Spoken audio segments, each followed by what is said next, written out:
Tonight it's the Best of the Bay Awards from Creative Loafing. It's here in the St. Pete Coliseum. We just got here not too long ago. We see a lot of booths that we're looking forward to get to. We see a couple of art booths and some wine, and we saw a beer one back there and some tequila. So, Pretty good so far. yeah. Well, right now we're doing the Tampa Bay Awards, so there are so many different categories, from designers to martinis to restaurants, everything you can imagine. And I'm here for one of the designers for the Dunedin Fine Arts Center Wearable Art Show X. And she's an amazing designer. She makes wonderful creations out of everyday items. Today is a great event. It celebrates Tampa Bay's best of the best in services and businesses, and I'm here as a guest from the Dunedin Art Center as one of the designers from the Wearable Art 10 show. Okay, let's get to the first award. We're going to start right up at the top with Best City.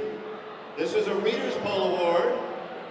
The best city, you have the choice between St. Petersburg, Tampa, and Clearwater. So we'll start by getting you to vote. What you vote on, I'm afraid, won't have any impact on what the result of the award is, but still, how many people would like to pick Clearwater as the best city? It's a very nice place you should visit. How many people would like to pick Tampa as the best city? Heidi, do you want to do the thing with the applause meter? Okay, let's hear that again. How many people would like to pick Tampa as the best city?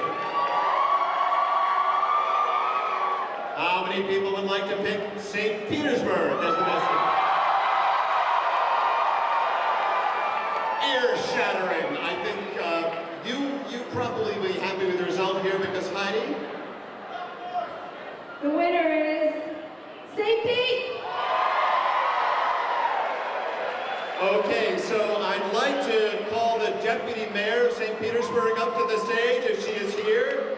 There she is, Dr. Kanika Tavalin, our Deputy Mayor. And we have a plaque for you.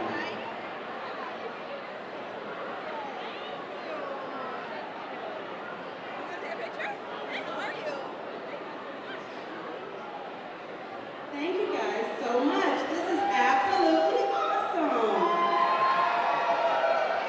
You know, we have a little saying around these parts, and that is that the sun shines here, and it's because of the very cool people who live here. So thank you guys for loving us, and thanks for all you do. You know, Kanika, if you could say for a little bit, there's one other thing I wanted to do. All right.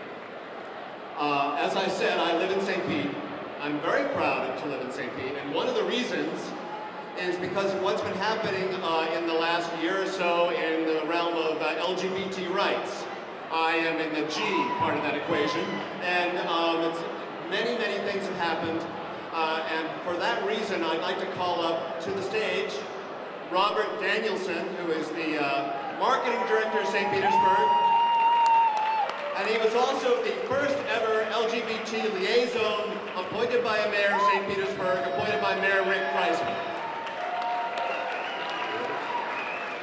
And so in honor of that, in honor of all the people like Kanika and Robert, Mayor Kreisman, the City Council, and everyone who was part of this change, and the change that was a long time coming, we'd like to give you the award for, excuse me,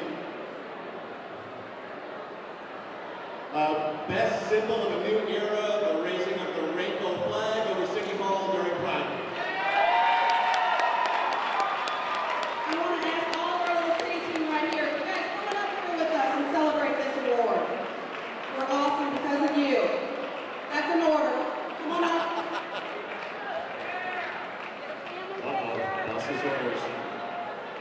You want the Money Couture girls up too?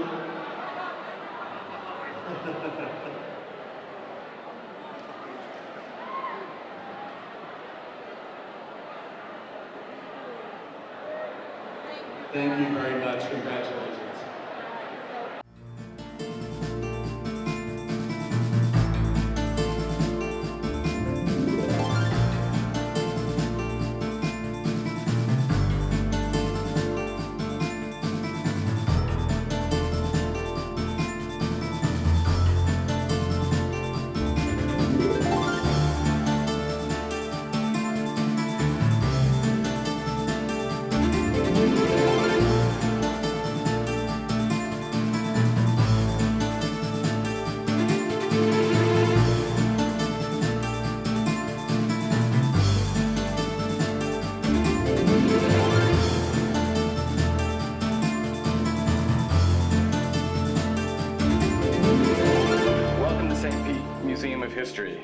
Thank you for joining us on this special day today. In a few minutes, you're going to experience an incredible exhibit that not only sets the stage for the birth and growth of Florida, but also for the birth of our nation.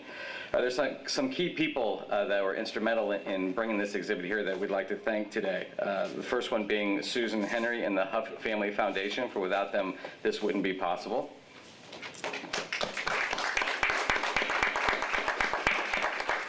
The Tampa Bay Times, one of our media partners, Manuel Mortari, and the staff from the Acción Cultural Española. God, I hope I got that right.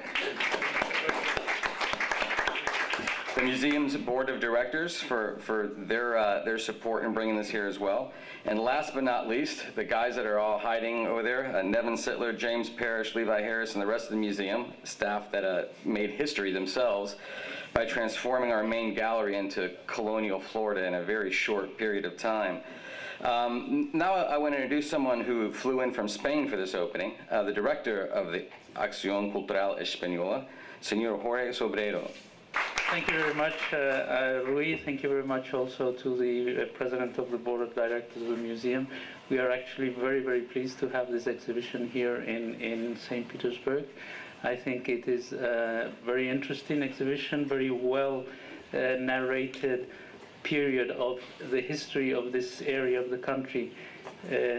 Thanks to our curator, Dr. Michael Francis, who has done an extraordinary job narrating a complex history in a very attractive way.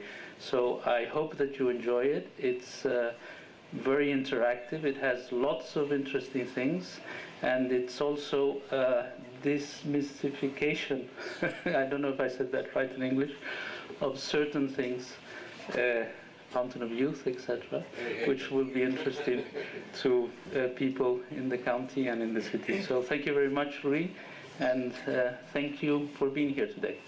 Thank you for coming out today to celebrate another great success. Rui, you guys continue to bring such love and support for all the good things in St. Pete. So thank you for what you're doing at this museum, and thanks to the board of directors for allowing us. And thank you, a special welcome to all of our visitors from Spain and the entire Spanish government for allowing us to be part of this. For bringing this to St. Pete is a big deal. We are trying to show the rest of the world we're a cultural capital, where we do engage in conversations about our history, our culture, and what we mean. And also we feel like we have a specific role in it. You know, we feel like we are part of the history, and in St. Pete we have a history, so it's always good to remind us of that. When Mr. Sobrero and I were talking about the Fountain of Youth, I said, you know, well, we actually have the Fountain of Youth. I'm 200 years old. And he said, well, that's a myth. And these people are going to, and I'm like, well, then we're not letting anybody in. Because, it's a fun conversation, because our St. Pete Chamber got started 115 years ago when we put out a brochure that said, come to St. Pete, the healthiest place in the world to live. And it was based on some of the notion of the air is good for the lungs, the sun is warming to the body, and the water nourishes your soul. And so while we certainly are anxious to learn more about the Fountain of Youth, we do believe we have something here. Our community is growing younger every day. Our demographics show it. So if you stay in St. Pete, you get younger, and you get smarter, and you make more money. So all the good things that the Fountain of Youth to me represents. So first of all, I'm just very excited to have this in our community. The Spanish were the first tourists to Florida, and tourism is very important to us in this community, and we continue to say there is an impact. Tourism matters to our community. Visitors matter to the experience of St. Pete. So we're hoping this will drive more folks. We hope our residents throughout the Pinellas County and Tampa Bay area come out and understand and learn the great history we have between Spain and Florida, and especially St. Petersburg. So thank you very much, and we're excited to see the exhibit. Good morning. Thank you all for being here. I'd like to welcome you to the Museum of History, St. Petersburg's Museum of History. It's been here for over 90 years, and we're awfully happy to have this outstanding exhibit, and we're very happy to have you here. I think it's my pleasure at this time to introduce a representative from the city, Jessica Eilerman. Good morning. I have a proclamation of the City of St. Petersburg I would like to share with you all today. Whereas more than 500 years ago, explorer Ponce de Leon landed on a sunny, sandy beach he believed to be another Caribbean island. And whereas he named this flower-covered enchanted land La Florida, and whereas the arrival of explorers like Ponce de Leon began a history of complex and often tragic interactions between Europeans, Africans, and Indians.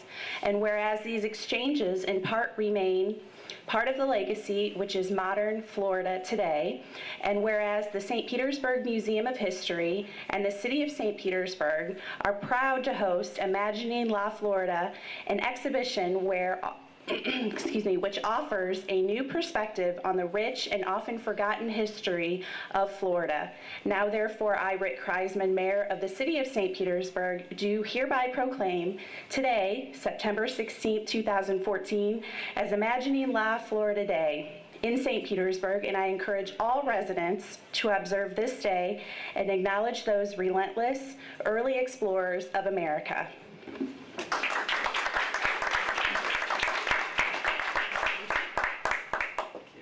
Thanks so much for coming. I'm not sure I want to be known as the guy who ruined the Fountain of Youth. I'm going to be run out of town, and Florida will no longer be a home.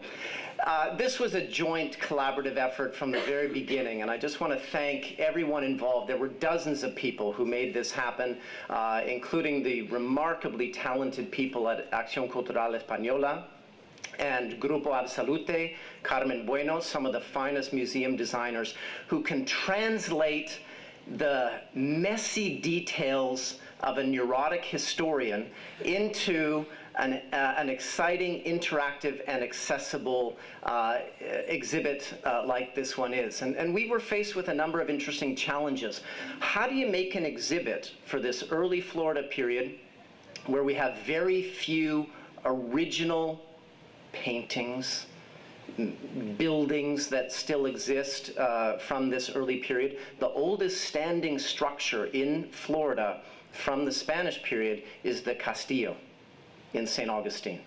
And that dates to more than a century after this exhibit effectively comes to an end.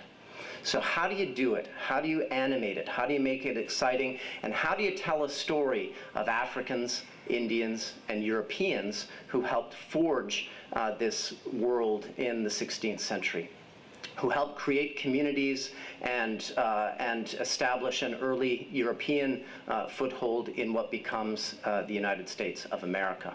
So we invite you to look at this imaginary world through the lens of some interactive exhibits, highlighting some of the forgotten figures. And I mentioned last night when we opened the exhibit that I often begin my class in early Florida history by asking my students to pull out a piece of paper and write down the 50 most influential Floridians who lived here between 1513 and 1763. And they say, pardon, 50? I said, 40, 30, 20, 10? The record to date is 6. They can't name any women who were here. What about Africans who took part? And so we hope that this exhibit would highlight the individuals from different backgrounds who created this place, La Florida, which in the 16th century extended from the Tortugas to the Grand Banks of Newfoundland. So the next time you meet anyone from Virginia, from New England, congratulate them for being an early Floridian. So welcome to the exhibit. I hope you enjoy it. Thank you. 3, 2,